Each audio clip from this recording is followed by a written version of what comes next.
দীর্ঘ ১০ বছর পর ফুটবলের দুই পরাশক্তি ব্রাজিল বনাম ফ্রান্স ফের আবার মুখোমুখি হচ্ছে, যেখানে ক্লাবের দুই বন্ধু এবার হয়ে যাবেন একে অপরের শত্রু।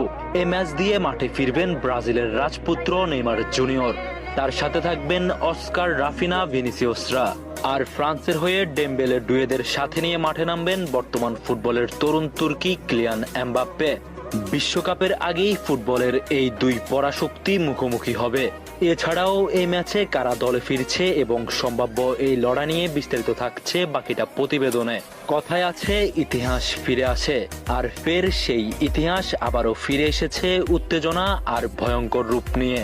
সর্বশেষ ১০ বছর আগে যখন শেষবার দেখা হয়েছিল ফ্রান্স ও ব্রাজিলের, সময়টা ছিল একেবারেই আলাদা, কিন্তু প্রতিশোধের আগুন এখনো জ্বলছে দুই শিবিরেই। ২০১৫ সালের পর আর দেখা হয়নি দুই দলের। সর্বশেষ দেখায় নেইমার অস্কারদের গোলে ফ্রান্সকে ৩-১ গোলে হারায় ব্রাজিল। কিন্তু এবার ২০২৫ সালে এসে সবকিছু বদলে যাচ্ছে, কারণ ফ্রান্স তাদের শেষ ম্যাচের হারের প্রতিশোধ নেওয়ার জন্য একেবারেই মরিয়া হয়ে আছে, আর ব্রাজিলও চাচ্ছে এই ম্যাচের মধ্যে দিয়ে তাদের বিশ্বকাপের প্রস্তুতি সারিয়ে নিতে। দুই দলেই যুদ্ধের ময়দানে কেউ কাউকে ছাড় দিয়ে কথা বলবে না।